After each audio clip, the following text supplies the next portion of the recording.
troisième. Ensuite, are you ready? Alors ce troisième et dernier chapitre de la première partie en mode état des lieux, aujourd'hui on va vous expliquer les modes de fonctionnement des différents secteurs d'activité culturelle et les économies numériques potentielles. N'hésitez pas, si vous avez des questions, à nous rejoindre sur les réseaux. Bon, on vous donne les principes et les grandes recettes. N'oubliez pas que, pour l'ensemble des secteurs, vous pouvez imaginer passer par une plateforme d'accompagnement ou un incubateur spécialisé dans votre discipline ou dans vos activités. On vous en donne quelques-uns dans les liens de la newsletter. Il en existe dans beaucoup de secteurs, dans beaucoup de régions, et c'est un point d'entrée qui permet de rencontrer du monde, de mieux comprendre vos partenaires et le modèle économique et l'écosystème de votre territoire. N'oubliez pas que la création, c'est souvent un mode hybride, la création de contenu en ligne, mais aussi une économie publique de création, mais aussi de la vente de prestations, des cours, des masterclass, coaching, etc. Alors, si vous voulez faire du cinéma, tournez-vous d'abord vers les collectivités territoriales de là où vous vivez. Villes, départements, métropoles, régions qui vous orienteront vers des aides ou vers des opérateurs qui accompagnent les nouveaux entrants dans le secteur. Et vous pouvez aussi avoir des aides au Centre national du cinéma, le CNC, en fonction du stade de développement de votre projet. Écriture, développement, production, etc. Le cinéma français est très aidé parce qu'il participe à la fois du développement économique de toute une chaîne, jusqu'aux médias et à la télévision, et à la fois parce qu'il sert au rayonnement de l'exception culturelle française grâce à sa diffusion à l'étranger. Aujourd'hui, on peut également développer son projet de film en autonomie grâce à du crowdfunding, au moins pour le démarrage, et il y a même de belles histoires dans le secteur. En tant qu'auteur, vous pouvez aller chercher un producteur ou avec un ou plusieurs projets. Si vous souhaitez produire, vous allez aller chercher des coproducteurs. L'économie de l'audiovisuel français, du cinéma et de la télévision, c'est plus de 20 milliards d'euros. C'est 25% du chiffre d'affaires de la culture en France. Alors pour info, aujourd'hui 3 ménages français sur 10 sont abonnés à un service de vidéo à la demande. Ils payent en moyenne 120 € par an, et la facturation générée par la vidéo va considérablement augmenter dans les années qui viennent. Alors, petite vigilance, il est compliqué de percer dans le cinéma en dehors des réseaux, grandes écoles, festivals, communautés de la production au sens large. Si vous voulez faire du spectacle vivant.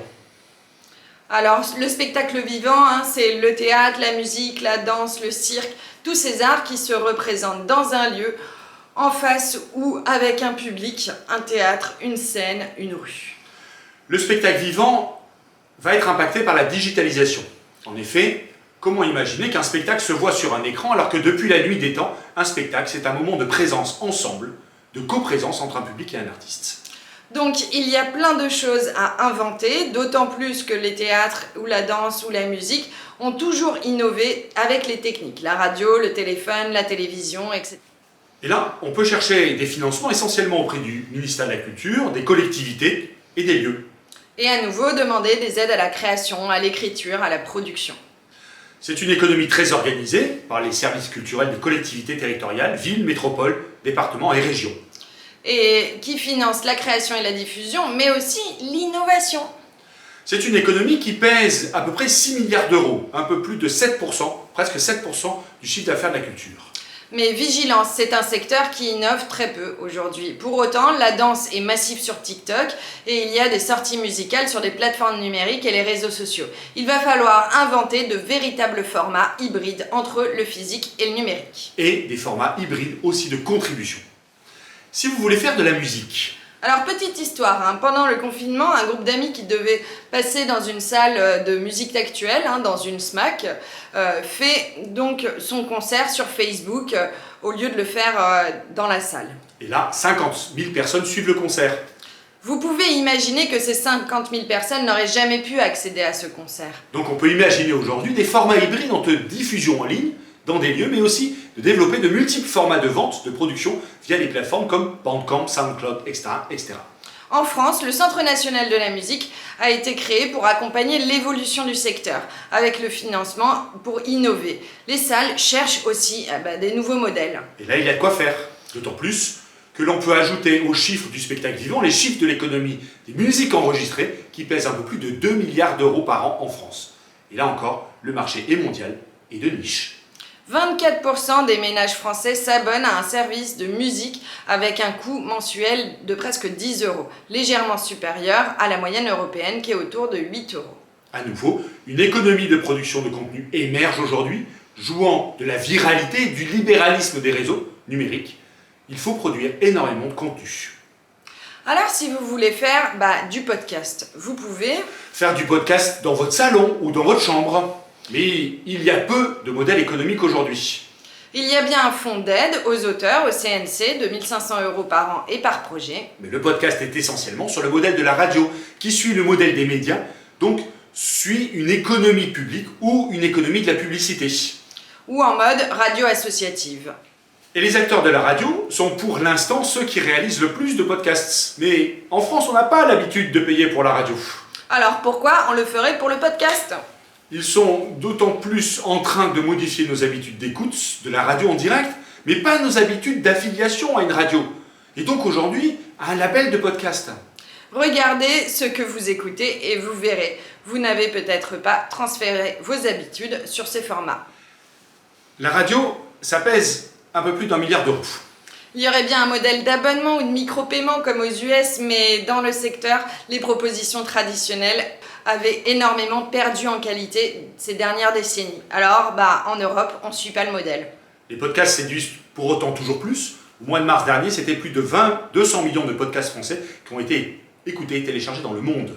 27 millions de plus que le mois précédent. En France, plus de 150 millions de podcasts sont écoutés et téléchargés au cours du même mois de mars, soit 20 millions de plus qu'en février dernier. Non, c'est une économie essentiellement publique, dominée par des contenus gratuits, faits par les radios ou elles-mêmes financées par la publicité. Par ailleurs, les plateformes d'hébergement de podcasts natifs, telles que Acast ou Ocha, ont aujourd'hui une offre de régie publicitaire d'annonceurs, dont les recettes restent encore à la marge, mais dont un producteur indépendant peut bénéficier. Si vous souhaitez développer un nouveau projet de médiation avec les réseaux sociaux et le patrimoine, par exemple. Comme on l'a vu, le confinement a décomplexé les structures culturelles pour imaginer des dispositifs de médiation en ligne, des pistes pour développer son projet. Une économie liée au lieu, proposer à un musée, à un site patrimonial de développer de nouveaux services avec les outils numériques. C'est de l'économie de la prestation de services. S'ils ont déjà une offre, elle est le plus souvent renouvelée par des marchés publics.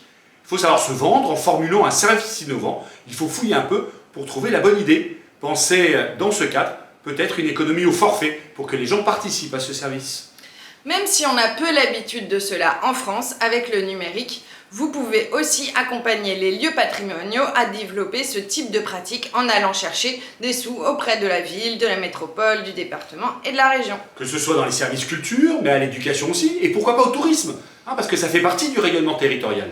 Et toujours le rayonnement territorial, n'oubliez pas qu'il y a les chambres de commerce ou le mécénat. Si vous êtes un artisan, il faudra soit compter sur votre apprentissage et les réseaux professionnels de votre spécialité.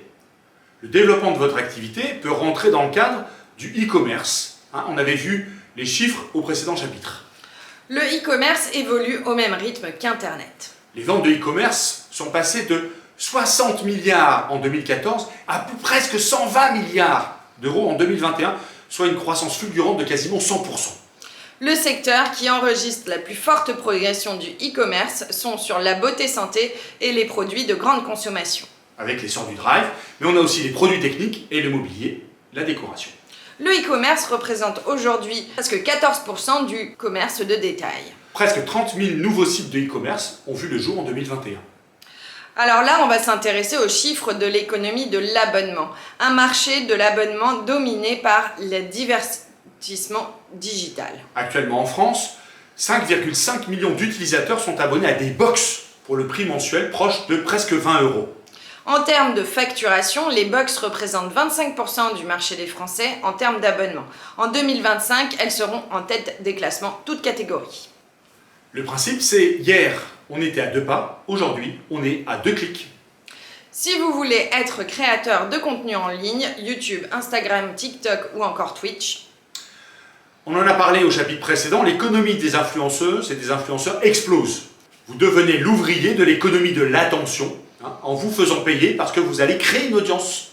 Et ce qui est capté par la télévision, la radio ou la presse autrefois, l'est aujourd'hui par les GAFA.